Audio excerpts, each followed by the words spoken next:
Good morning, everyone. Good morning and welcome to our Eventful Living program this morning here at Moravian Hall Square. And I'm Liz Brandel, I'm the Director of Sales and Marketing here at Morningstar Living. I know many of you, but I see some faces from outside in the community, so welcome to our campus this morning. A couple of housekeeping items before we get started. Restrooms for the ladies is to your right as you go out here, and then past the elevator and on your left. The gents is just caddy corner to this room here. Now, if I may ask, if you have to get up and leave the room for any reason, if you could use the last door on my right, on your left, to leave. I'm going to close these doors off to avoid interruptions, if that's okay.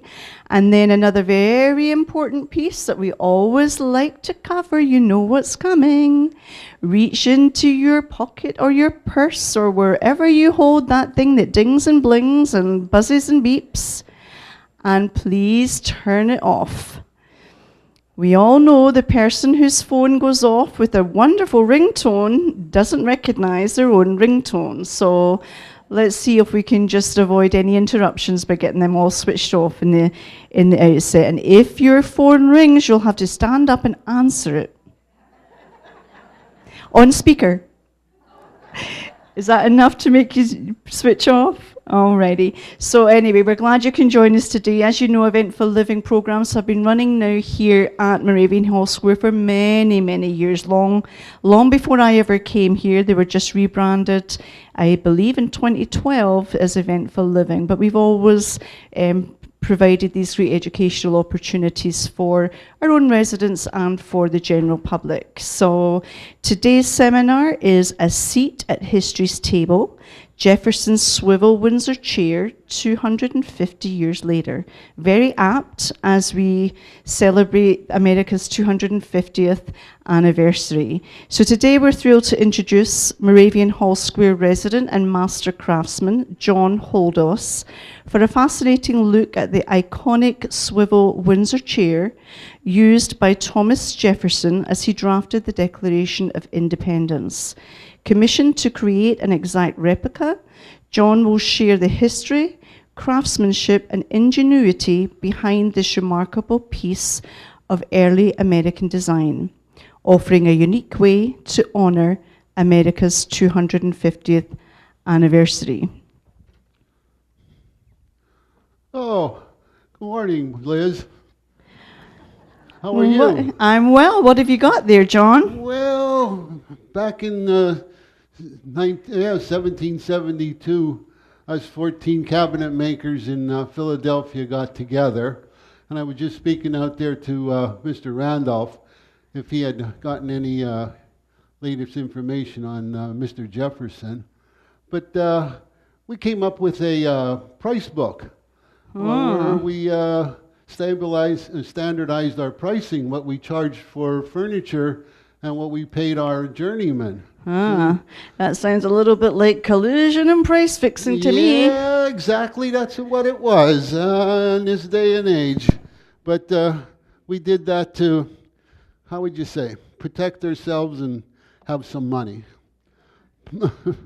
But anyway, good morning and thank you everyone for coming. Today we're going to go into a little bit of a back in time and a short history journey of the swivel chair and the making of a Windsor chair and in 1776. But before we get into the swivel Windsor chair, I'd like to go back to understand some of the information that's been published about the swivel chair and the Jefferson chair, because some of it is contradictory, and it's even contradictory up until today. The first documented, this is what we're going to be covering pretty much today in our seminar, and we'll go through it as time goes on here. So what we have here is the first known documented evidence that we have of a swivel chair, and that's from a manuscript from 1505. So you'll see that the swivel chair is not really that new. as some people claim. So this happened back then by a German nobleman by the name of Kronberg. Now, the Windsor chair itself first originated in Windsor, England in about 1710. And the chair back then, it started out as an indoor chair. And you'll notice that it has the cabriole legs. Okay, whoops. Went a little bit too fast here, buddy.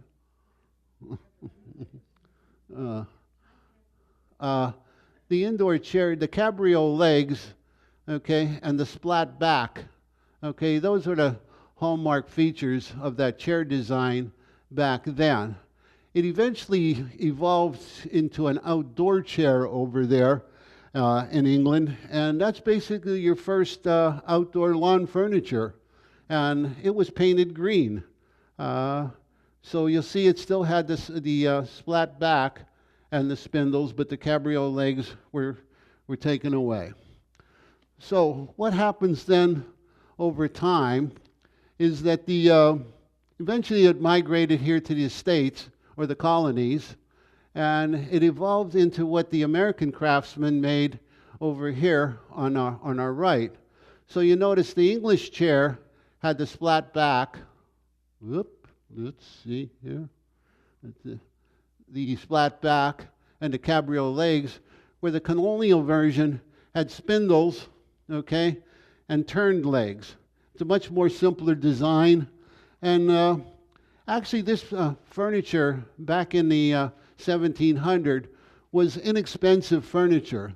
A chair like that cost between $3 and $4, okay, and the average journeyman earned about 5 to 10 cents per day that we're making these chairs. So you can see how things have evolved over time.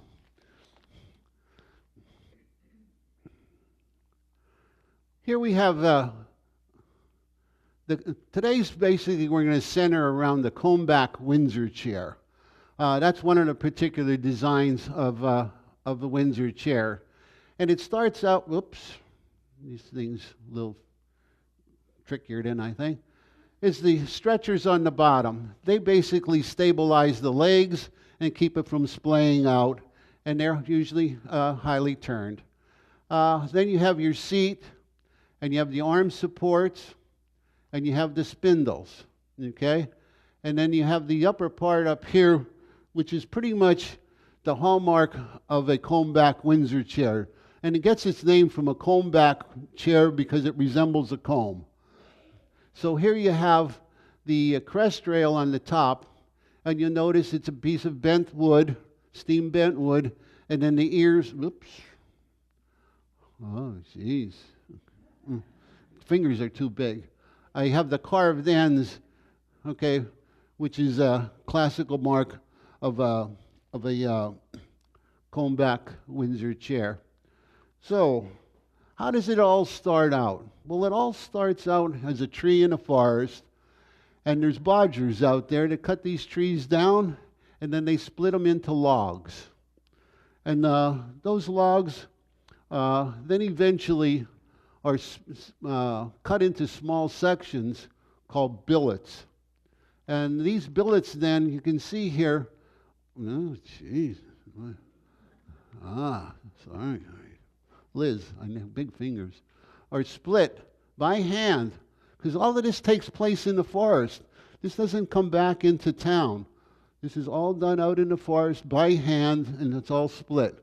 So these pieces then are split into small sections, which you have there, and that's straight grain. And that's green wood. You want to turn green wood rather than turning dry wood, because it's much easier to turn. Plus also that wood, when it dries out, it shrinks. And when it shrinks in the joints in the seat, it makes a much more sturdy and solid joint that you have. So how did these guys, they were called bodgers, and how did they turn these pieces in the woods? They didn't have a generator. They didn't have a gasoline engine or anything else. So what they used was called a spring pole lathe. And a spring pole lathe consists of basically a sapling up here the lathe portion itself, and a treadle. And as the bodger would press down on that treadle, it causes that turning in here to rotate. Okay? And you can see that a little bit better here on this photograph, the rope wrapped around it. So as he pressed down on the treadle, that turning would revolve towards him and downward.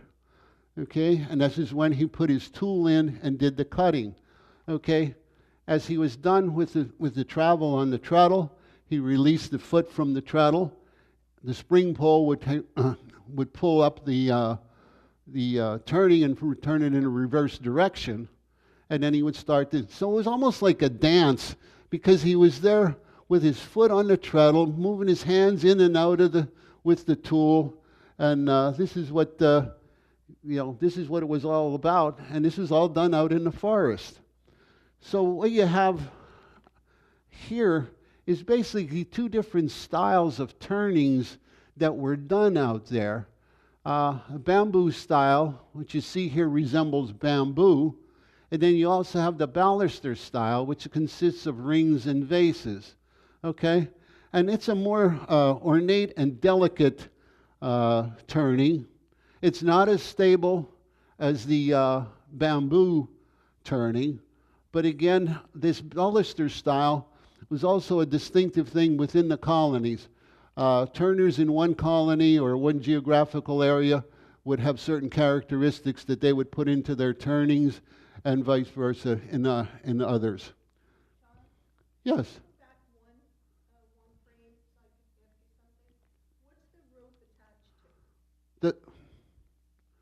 The spring pole up here at the top. Okay? And that's what causes this thing to rotate counterclockwise and clockwise as you pull down on the treadle. Sure. Oops. These fingers. Okay, the spindles on the back. The spindles on the back, on the small end there, that's shaved down to 3/8 inches in diameter. Okay? And they came in various lengths. They were made from oak, ash, or hickory. And they were basically drawn down by hand on a primitive seated thing with a spake. So, the guy looks a little familiar there, doesn't he? I don't know who he is. But anyway, but that was all done by hand. And that was done out in the forest. But there was also some of the spindles and were made in a shop because of the various sized chairs, because of their diameter and various other dimensions. So what they would do is had a fixture here where they use a hand plane, and they would then plane these pieces of wood down by hand to the diameter that they wanted. They also used a lathe in the shops, which is a treadle lathe, and think of it as the old treadle sewing machine. They would paddle around, or they would have a hand-cranked lathe. A young lad would stand there for hours at a time turning this thing by hand while the turner was there making the pieces.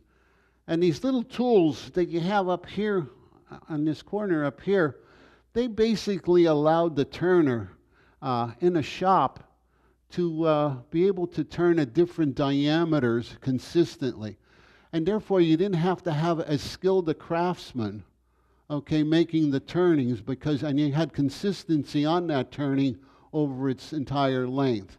As you'll see on that spindle, okay, it has a taper to it, okay, and then it's flared down in here, and then it has a wider base.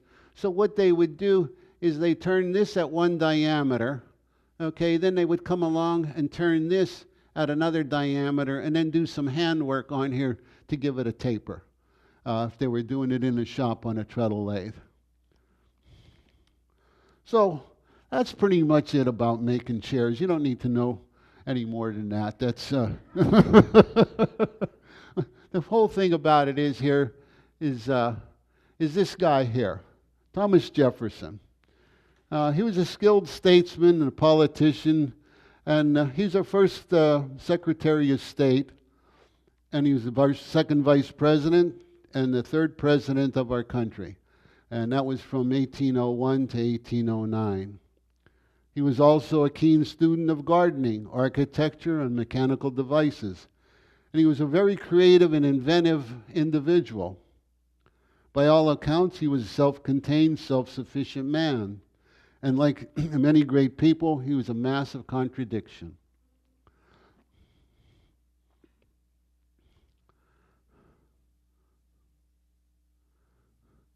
What you have here is a reproduction of the chair that Thomas Jefferson sat in while he drafted the Declaration of Independence in 1776.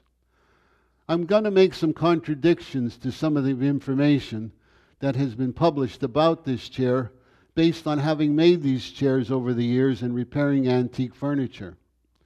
I question what has been seen by some of these non-furniture makers and antique authorities versus the telltale evidence on this chair. How did they come to some of their conclusions? They're beyond me. Some are definitely pure assumptions and not supported by facts. Some even have their historical facts out of date.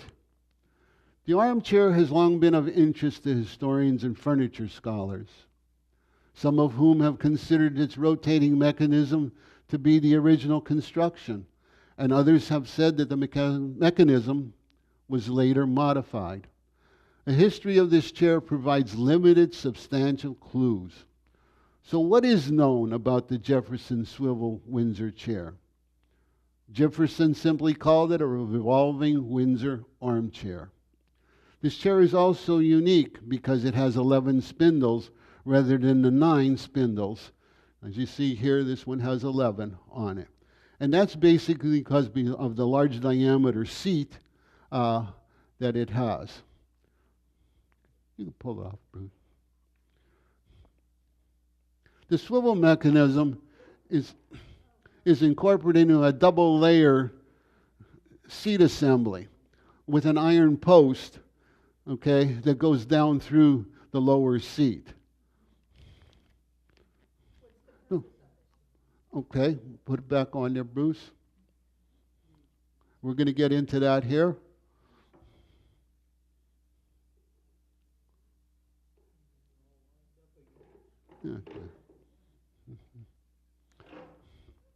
Okay. Jefferson arrived in Philadelphia in 1775, and he was part of the Committee of Five that was charged with drafting the Declaration of Independence. And on that committee was John Adams, Ben Franklin, Robert Livingston, Roger Sherman, and Jefferson himself. And Jefferson was the one that was charged with writing it because of his skills as a writer. And so this document then was going to be presented in July of 1776. So in 75, Jefferson starts his residency in Philadelphia at a chairmaker by the name of Benjamin Randolph, where he resides on the second floor, and he starts drafting and having meetings with various people on this document. So back in 1776, May 14th, Jefferson arrives back in Philadelphia with a large library of reference material. And he again rents a room at Randolph's home on Chestnut Street and starts drafting the final version of the Declaration. And during this process, he comes up with a conclusion that this Windsor chair that he's sitting in, there is a fixed chair. And he's having problems accessing his reference material, writing at the desk, being able to stand up, and also Jefferson had a lower back problem. And there's no historical fact on this, but allegedly he fell from a horse when he was young, and suffered an injury, but there's no, how would you say, historical documentation to back this up. So anyway, having those issues, he decides to be an inventive person to design a swivel Windsor chair. So Tom there gets involved with this thing, and we don't know who actually made the chair. He takes the design to a chair maker in Philadelphia at the time. We don't know if it's one of Randolph's staff members at his facility. Is it Francis Trumbull or another chair maker to build this chair? So this swivel seat, as you said, enabled him to be able to move around. So during this whole process, while he's trying to write this, he finds that the noise and the squalor of the center city, Philadelphia, being unfavorable. So he decides he's going to relocate. And in this process, he moves over to the Groff House. But there's a little thing that happens in here that gets a little bit of controversy on it. Martha Washington shows up at the Randolph House while he's there. And George is supposed to arrive in another few days, and they were running out of room. So did Thomas Jefferson move over and find other accommodations because the Washingtons were coming, or did he move because of the noise and squalor of Philadelphia? That one, we're never going to know that one. So anyway, he moves over to the Groff House. Okay, the Groff House here was built in 1775, and what you're seeing here is not the original Groff House. The original Groff House was torn down in 1883. The Groff House that's there today was built in 1975 by the National Park Service as part of the bicentennial celebration. And what they wanted to do there, in an effort to recreate everything as possible, they wanted to do the furnishings. And in the furnishings of that, in the upper floor, you'll notice that here's the swivel Windsor chair and the desk that he drafted the Independence Declaration on. That desk, by the way, resides at the Smithsonian Institute in Washington, D.C. So, you're probably wondering, okay, how did this chair, since it was modified and everything, how did the guy know that to recreate this thing in its entirety? So Robert Santori, Charles Santori, he was brought in. He was a Windsor chair specialist or authority, and he used the chair, the original chair, and then he used turnings from chairs that were made in Philadelphia at that time, and pieced this whole thing together to recreate what the original chair looked like. In that time frame, also then, a fellow by the name of Robert Whitley was commissioned to make the reproduction, and that's what you see in that photograph there, is the reproduction of the original chair. Now the chair itself was modified, okay? So when Jefferson leaves for Monticello, after the Declaration of Independence has been written and all, things change. Oops. Bamboo legs are put on and replace the baluster turnings. Original arm posts were out here. They're moved rearward. The arm is modified. A writing paddle is added, and paddle supports are put in here. And why this was done, when he returned to Monticello, he put the chair alongside a Windsor couch, which created basically a chase lounge for him. And since he had this lower back problem and he was suffering from rheumatism, it eased him his pain, and he was able to write on that. So this is why this chair was modified, and this is why Centauri had to come up with the original turnings for when it was at Philadelphia at the Groff House for the 1776 bicentennial. So what we have here also is that the chair over time was also changed in many other ways. These base section here, some claim that this whole base section of it here was not original, and some claim that it was.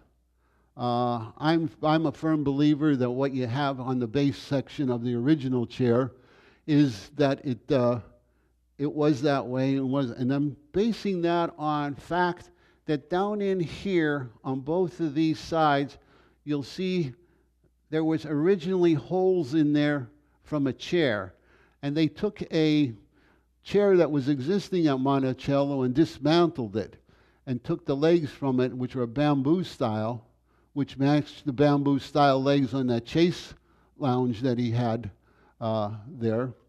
And that. The other thing about it is the telltale signs that it wasn't original is the fact the way this thing is our legs are cut off, okay? That would have been all a different color, the wear marks in here, et cetera, et cetera. So that kind of tells me that that is the original base, and the pulleys were then added at some time during the base.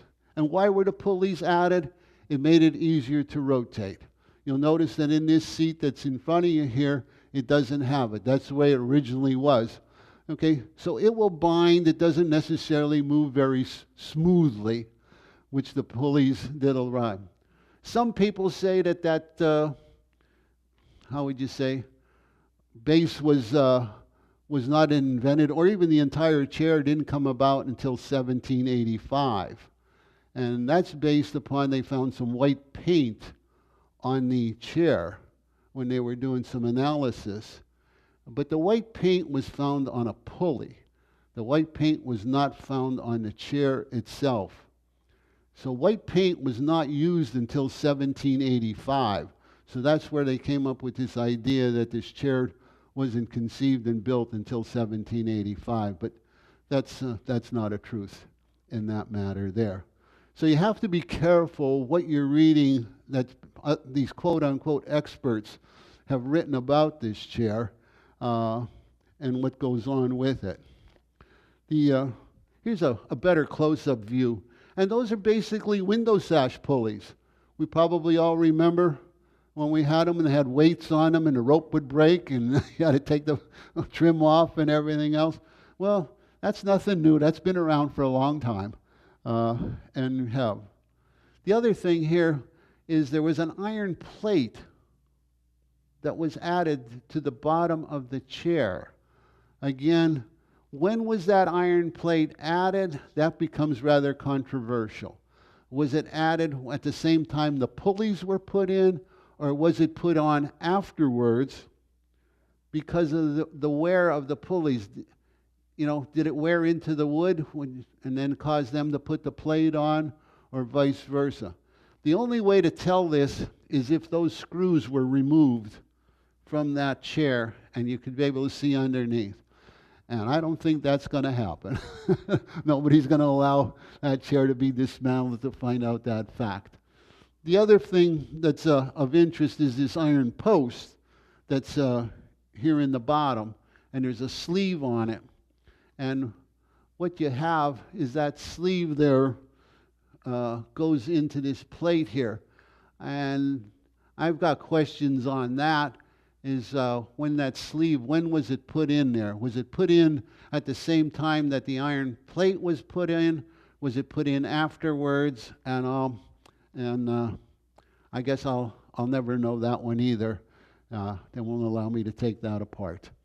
So that's how this chair got modified over time when it was in Monticello, until it, and actually is even until today. So this is the chair, the way it looks right now. If you were to go to the Philosophical Society in Philadelphia and to view the chair, that's the way it is. And what we have there. So back to this chair. When, how many times was it modified? When was it modified? That's a lot of unknowns, and there's no documented history on this. Some say that the Jefferson's, how would you say, dependents or whatever, didn't treasure this chair as much as they treasured the desk that he wrote the Declaration of Independence on.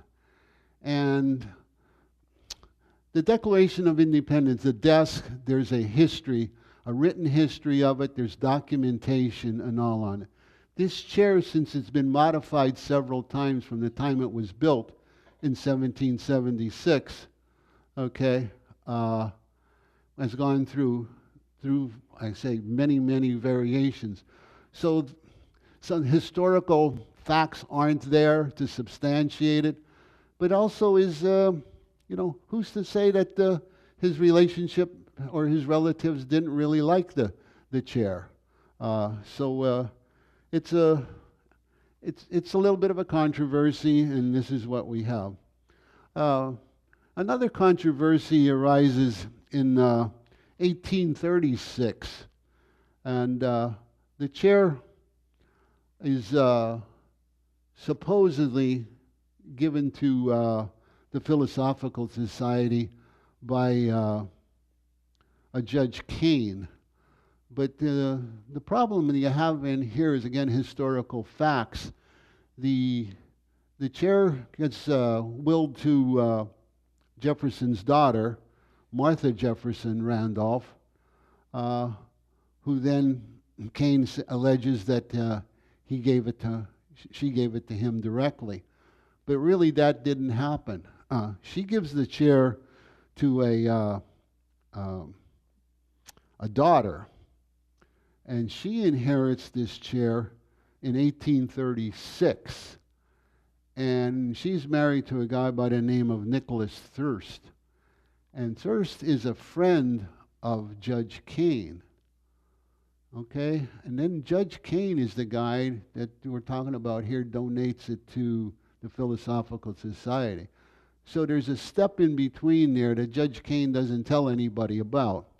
So what he does and says when he donates the chair to the Philosophical Society is, I beg leave to entrust to the care of the Society a writing chair used by Mr. Jefferson at Philadelphia while preparing the Declaration of Independence. At the close of the congressional labors of 1776, he carried it with him to Virginia, and after his death, it was carefully preserved by his family with a few other personal memorials. His daughter, the late Mrs. Randolph, did me the honor to present to me some 18 months ago, and it is through her that I became acquainted with this chair in history. It is a plain, old-fashioned Windsor armchair with a circular back, a writing leaf or table fixed upon its right arm, and the body of the chair revolves around a pivot. It has been repaired since it came into my possession, but without changing its form in any respect. So this is what you have here, and some of the controversy that's happened over time with historical facts. And you've got to be very, very careful, and I got caught up in it early on too, and doing the research on this over how many years? About almost 30 years here, Betty, of doing this research on this chair, and this is what you have. So you wonder, how did I ever get involved with this chair? Well, in 1997, I spent a year apprentice with Robert Whitley, who's the one that made the reproduction that's at the Groff House today. And in that time period, I had access to the drawings that Santor and Whitley had made for making the reproduction. And so that chair that you see right here, I made that in 97, and that's my wife's Christmas present that I gave to her in 1997. She has some interesting ties to historical and ties to that chair. She's a member of the Daughters of American Revolution. Okay, her great-great-grandfather, Christian Holland, he was a corporal in the militia during the Revolutionary War. He was also a nailsmith in Easton, and he was also a tax collector there for a short period of time during that period. Another interesting fact is that he lived on Pomfret Street, now South 3rd Street in Easton. And his next door neighbor was George Taylor, one of the signers of the Declaration of Independence. So I can see where I have some personal ties with this, through her. In 1998, I was commissioned to make some chairs for a presidential display that toured the United States for several years. And in that display, I was fortunate enough to make two of the chairs. One is the Swivel Windsor chair that you see here, and the other chair over here is Franklin Delano Roosevelt's wheelchair. The interesting fact on this was the fact that the wheelchair that Franklin Delano Roosevelt used, that's the only photograph that there is known of Franklin Delano Roosevelt in a wheelchair. And that was taken for an Easter Seal campaign. And that little girl that's with her there, it's Ruthie Bai, and she was a caretaker's daughter up at Hyde Park at that point in time. So there's a little bit closer view of the chair.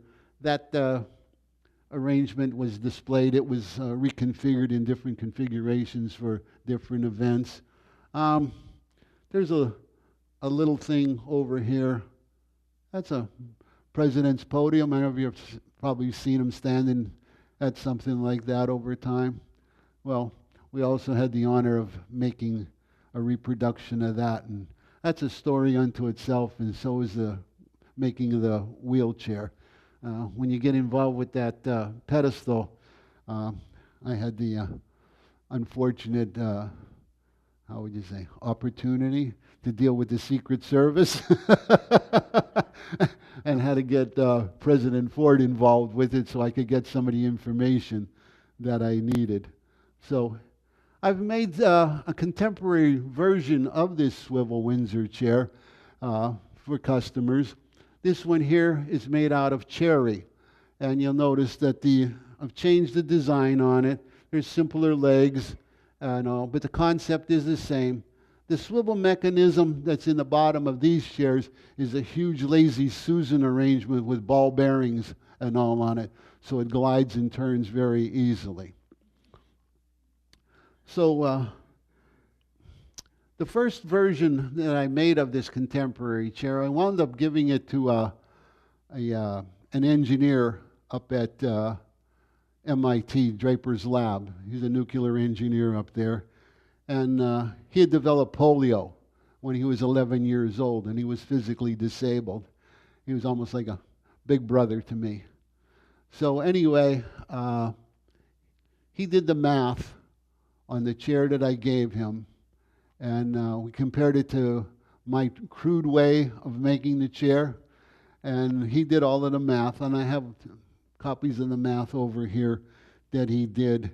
And the final conclusion was that he said, he says, you were darn close, he says, in what you did.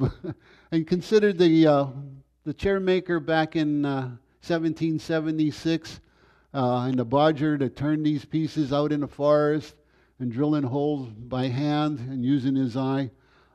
They made some fantastic furniture and probably will outlast some of the furniture that's made today with sophisticated equipment and with all of this math. So, what else do we got here? Well, this chair here in particular, we were kind of fortunate in 2000. It was used as a prop in an off-Broadway play called Rush's Dream, and that was between Jefferson and Adams, and was there. And currently the chair resides in our apartment, and eventually it's going to be donated to the George Taylor Museum here in Easton. I no longer make the chair, but there are several chair makers that still offer it. So if anybody's interested, the cost is usually around $2,000 per chair. So if anybody's interested, it's out there. So thank you for coming, and hope you enjoyed the presentation. And if you have any questions, feel free to ask.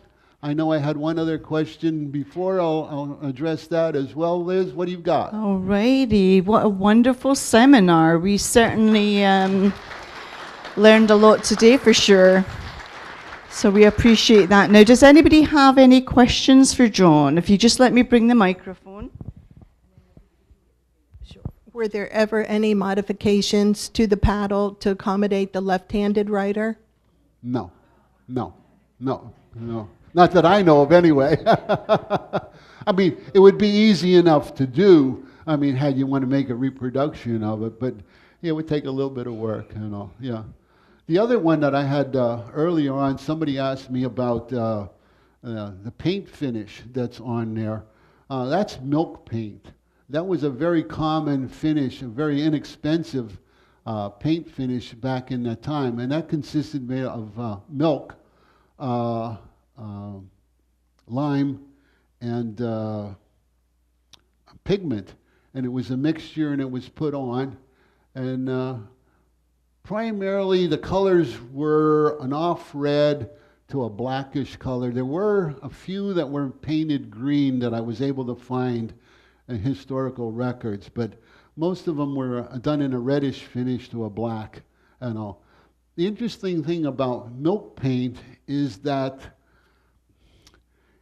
the wood being porous and the chemicals in the casein in the milk and the lye in it penetrates into the wood.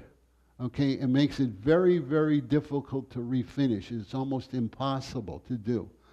And talking with the conservators down at Winterthur, the DuPont Museum, they've even experimented using bacteria because it's an organic type paint to remove the milk paint. And they've had some success and not, but it's a very, very difficult paint to refinish. So a lot of times when the furniture is made using milk paint, you wind up just painting over it, period. You don't really take the finish that's on there off.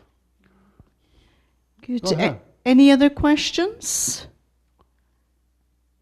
Wow, that's unusual. You must have covered so much ground. For you folks, and sometimes people have been down in Monticello, okay, and seen that chair, and it's been peddled off as being the chair that Thomas Jefferson used when he drafted the Declaration of Independence, and that's not so. That chair there was made in 1790, okay? And it does swivel, okay? But that is not the chair that Jefferson used when he drafted the Declaration of Independence. So again, be careful what you read and what you see, okay? And I got caught into this. Betty and I got caught in this at a museum with a curator there, and she claimed that that was the chair that was used, and I says, no, you're incorrect. So again, be careful what you read, and if you have any other question, go ahead. Jefferson's family, well, Jefferson died intestate, right? Because he was totally broke. Yeah. So it's a wonder they were able to trace any of this stuff. You think the family was selling off these pieces hand over fist to make up for the debt, and which was never made up because he had to sell his human beings at that time too. Correct. So I wondered how you traced these things. Oh, a lot of it was just little fragments here and there over the years. And I can't tell you how many hours that I've spent just a tidbit here, a tidbit there, and trying to extract this whole thing. And that's the interesting about the chair, as we said before. The chair was given to Thirst, okay, and then to Cain. Okay, so it takes a step in between there. And that's part of what you have going on, what you're talking about, and how some of this stuff was disposed. So it's very, very difficult because there's just not a lot of it that's written about and recorded. Alrighty, one more question over here. Oh. Hold on. Come to you, Bonnie. Johnny, I'm hoping that you do one on the Franklin Delano Roosevelt chair because I love that story that you were telling me.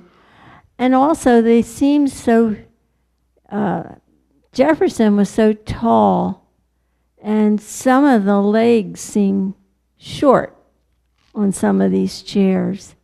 And to me, it seems like he would be uncomfortable in some of them. Well, what with his happened legs. is the chair originally had legs of that size on it, okay, which would accommodate him. So when they took the chair back to Monticello after 1776, okay, that's when they modified it, okay, and cut the legs down. So it accompanied this like a sofa. So what he was able to do is he was able to sit in it with his legs sprung out, okay, and he had the writing arm there that he could write on.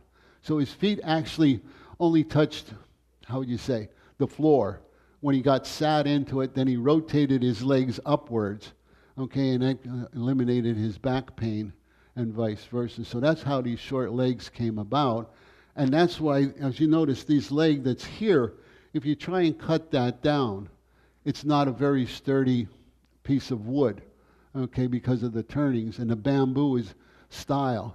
And plus, the legs that were on that adjoining sofa were of a bamboo style. So then it blended together. So that's how that all comes about there. Go.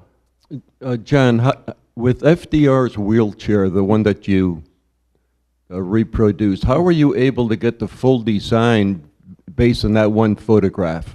Okay. We had the good fortune. There were 4 of those chairs that were made. It was a kitchen set that was down in Warm Springs, Georgia, where he was. And there was a local handyman down there that took those 4 kitchen chairs and took the legs off of them, okay, and cobbled together a metal frame out of angle iron and wheelchair parts. Okay, so that's how the chair originally came about. I had the good fortune, when I was commissioned to make this, to go up to Hyde Park to Roosevelt's home up there, and 2 of those 4 chairs reside up in the home up there.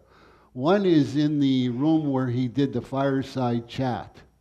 Okay, the other one was in a dumbwaiter over in the home. So what the Park Service did, they allowed Betty and I to go in and measure and photograph one of those original chairs. And while we were there, a Park Service ranger stayed with us the entire time. They did not allow us to be alone with this chair. The interesting thing about it, take a step backward, that chair, when it was over in the home, was displayed in a dumbwaiter. And that's how FDR went from one floor to the next. He would go inside this dumbwaiter, okay, and sit on, wheel himself in. And then there were ropes in there, and he would pull himself up from one floor to the next to get out. Because the upper part of FDR's body, he was built like a prize fighter. He was just super strong. I mean, his leg and shoulder muscles and everything else. But there's also an interesting story with President Clinton. He was up there one day on display. And as you know, the Secret Service, the president has to be always in view of somebody in the Secret Service. Well, Clinton decides to go inside the dumbwaiter, okay, sit on the chair, and pull himself from one floor to the next. And the Secret Service lost sight of him. Well, they said that was a real commotion that day. I know. But what had happened there then, in building that chair, I had to take everything from the photographs and the dimensions that Betty and I were able to do there. And the other thing was kind of interesting. Right at the very end, the Park Service rangers asked Betty and I if we wanted to sit in the wheelchair, okay? And both of us refused. I just couldn't do it. You just have that feeling, I'm not going to sit in it, I'm not going to break it, I don't want to touch it. But they were very, very accommodating in doing that. So that's how that all came about. So it's basically reverse engineered. And the parts, the wheelchair parts, were kind of interesting because I could not find an old wheelchair of that style to be able to, cannibalize to use the parts. So I had to reverse engineer the castings. So I had them, I drew them up and had a machinist make me the metal parts, and we welded them all together and then bead blasted them so they looked like a casting.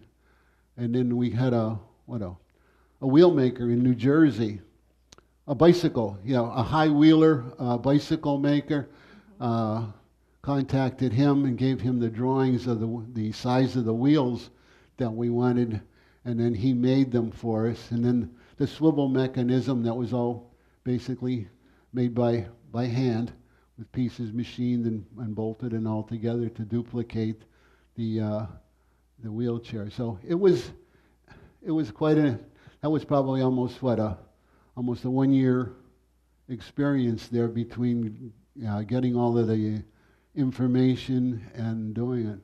And that was the same thing with the podium for the president. They asked me if I'd make that, and that was no problem. I mean, can you give me some dimensions? No. Okay. Where can I get some dimensions? You can't?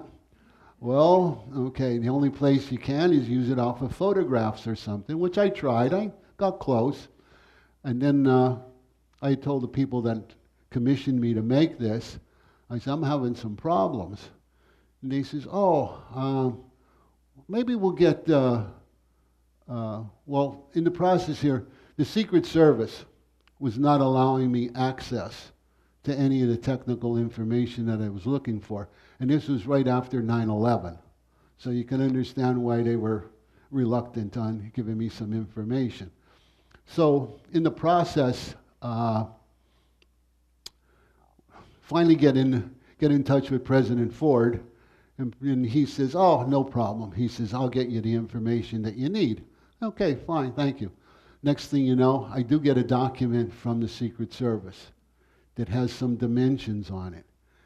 And I'm looking at it, and all of a sudden, things start to look a little strange. Why does this thing have these huge handholds on either side of it? Okay? A podium of that size would not necessarily have to have handholds of this size. Okay, so I start questioning a little bit. Here this dang thing is armor plated, okay? And it's an open cavity on the back side of it. So what it is, the president, in case of emergency situation, can duck behind this, and 4 Secret Service agents, 2 on each side, grab a hold of these handholds, okay? And they will walk then the president hiding behind this off the stage or wherever he's at. So it's you can see why some of the information they were reluctant to share.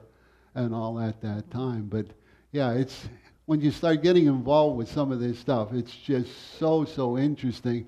So what you see is face value, and what's behind all of it, it's another story.